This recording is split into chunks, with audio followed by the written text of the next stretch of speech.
Merhaba. Bu videoyu makine imalatı ve makine üzerine eğitim alan arkadaşlara yardımcı olacak bilgileri paylaşmak için çekiyorum.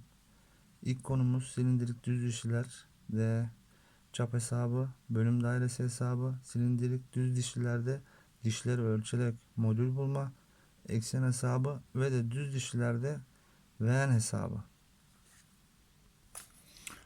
Öncelikle modülün sembolünü yazalım.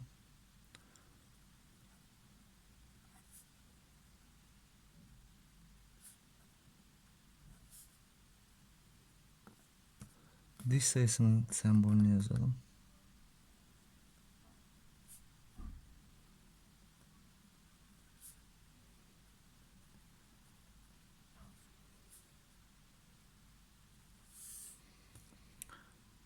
Şimdilik düz dişide çap hesabını bulmak için Z diş sayısı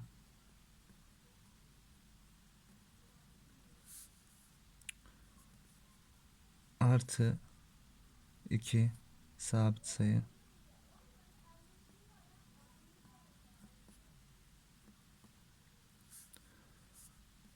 eşittir sonuç çarpı modül. Örnek vermek gerekirse MN 2 Z 20 bir dişli açacağız. Bunun çapı ne olacak? 20 artı 2 22 modülümüz 2 çarpı 22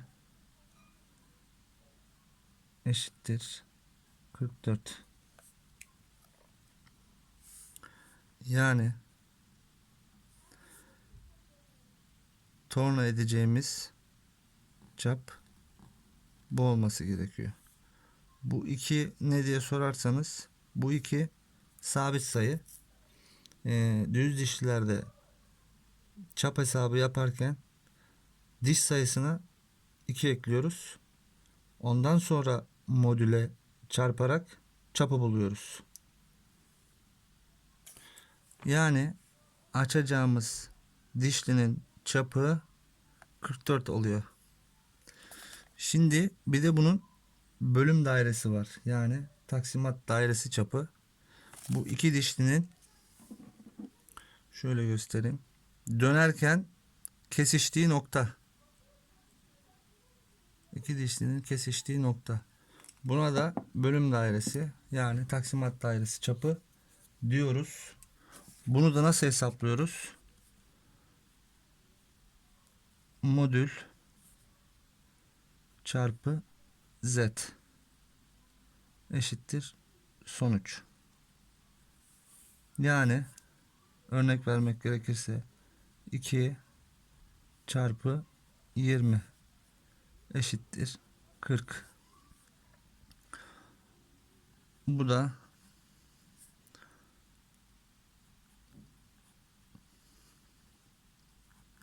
taksimat dairesi çapı.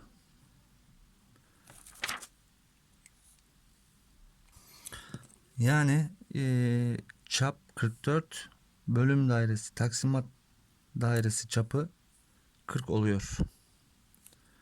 Bunun hesabı da bu. Şimdilik dişli ölçerek modül hesabı yapacağız. Onun için hesap makinamızı alalım. Şimdilik kumpasın en düzgün oturduğu dişlere ölçüyoruz. 17, 26. Tabii ben bunun kaç modül olduğunu biliyorum. 17.26. eksi bir eksik dişten ölçüyoruz.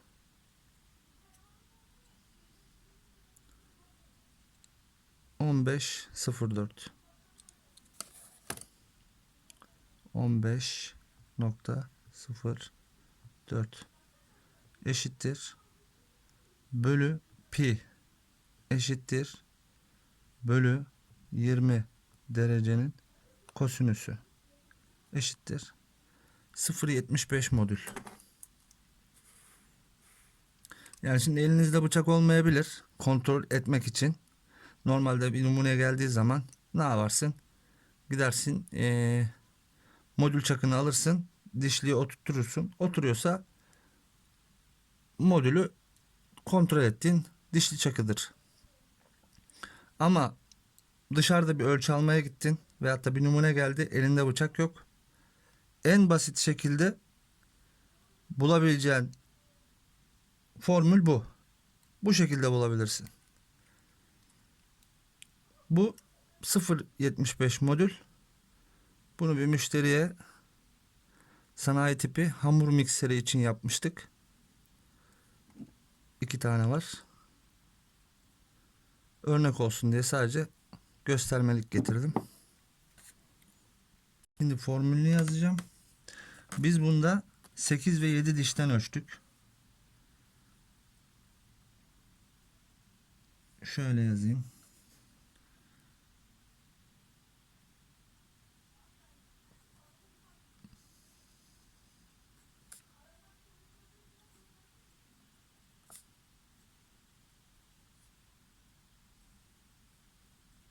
Kumpasın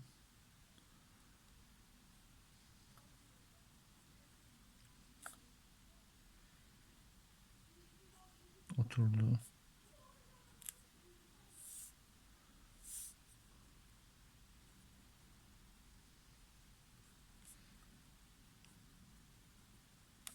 Zaten şimdi kumpası mesela oturtturdun. Bakın tam dişi yakalıyor. Şöyle gösterebilirsem tam açısal olarak oturuyor. Ha, buradan ölçersen mesela ya uçtan oturur, sadece ucuna değer. Çok geniş açarsanız gene ucuna değer. Yani tam oturması lazım. Ölçüyü yakalayabilmeniz için. Kumpasın oturdu. Ben bunlara A, B diyeyim. Formülü yazmak için.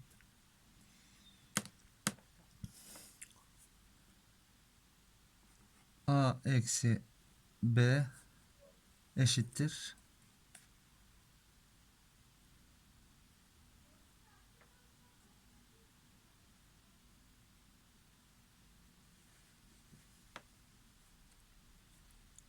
Sonuç bölü pi bölü 20 derecenin kosinüsü eşittir mn. Formül bu. Nasıl olduğunu da gösterdim. Basit. Yani çok rahat modül bulabileceğiniz bir formül. Ha, şimdi 30 derece 5480. O konuya da geleceğiz daha sonra da. Onun kavrama açısı, bu kavrama açısı oluyor 20 derece. Yani sembolü şudur.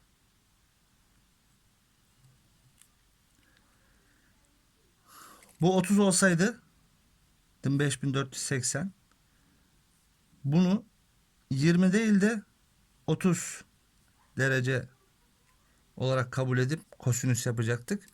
O zaman 30 derecenin modülünü bulmuş olacaktınız. Başka ne demiştik? Eksen hesabı demiştik. Eksen hesabı da şöyle oluyor. Şimdi demin örnek vermiştik. 2 modül MN2 Z 20. Evet 20. Bir çaptan eksen hesabı var. Bir de taksimattan. Şimdi bazı dişlilerde çapı standarttan büyük yapabiliyorlar. Bölüm dairesi farklı olabiliyor.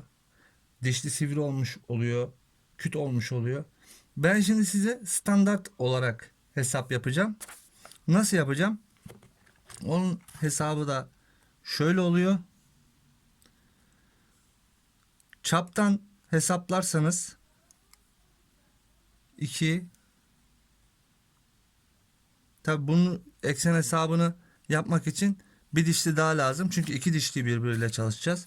Ona da MN2 Z 30 diyelim.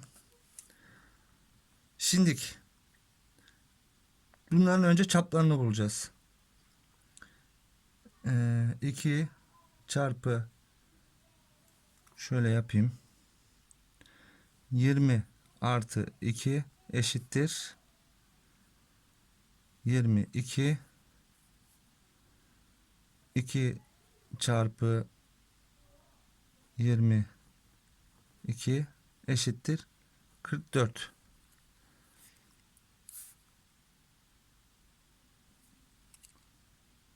İkinci çapımızı hesaplarsak 30 artı 2 eşittir 2 32. 2 çarpı 32 eşittir 64. 2 çarpı 32 eşittir 64. Şimdi bu büyük çapımız, bu da küçük çapımız. Büyük çap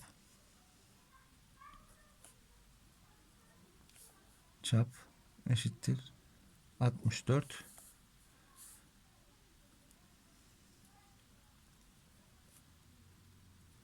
Çap 44. Şimdi dişlilerimizin çapları büyük 64, küçük 44. 64 artı 44 eşittir modülün 4 katı, yani 8.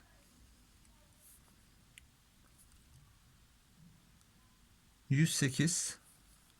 64 artı 44 eşittir 108. 108. Modülün 4 katı, yani MN çarpı 4, o da 2 çarpı 4 eşittir 8. 108 eksi 8 eşittir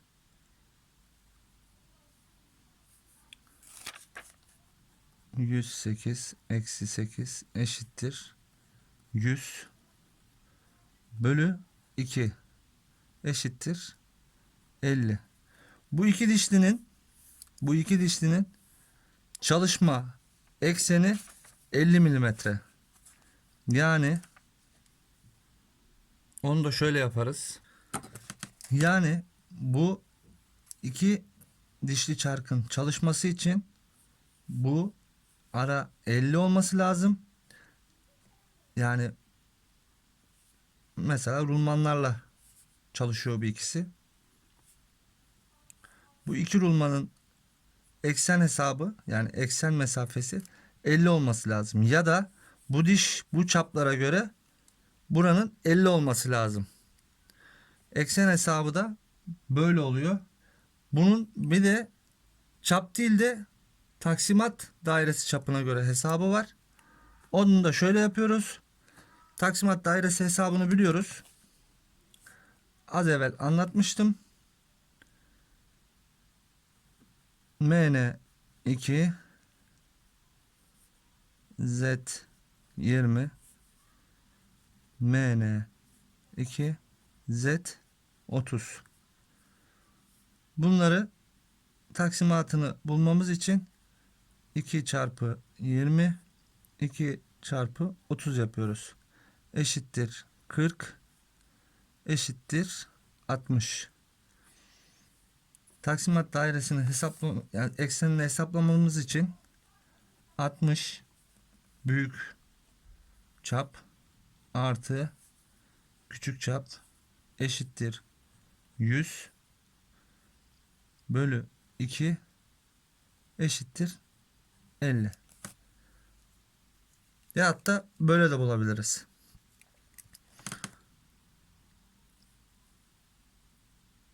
Eksen.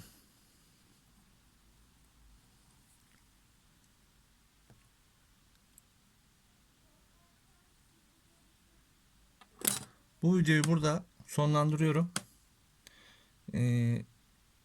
Olumlu veyahut da olumsuz yorumlarınızı bekliyorum. Beğenebilirsiniz. Takipte edebilirsiniz. Böyle hesaplarla ilgili daha video çekeceğim. Size yardımcı olabildiysem ne mutlu bana.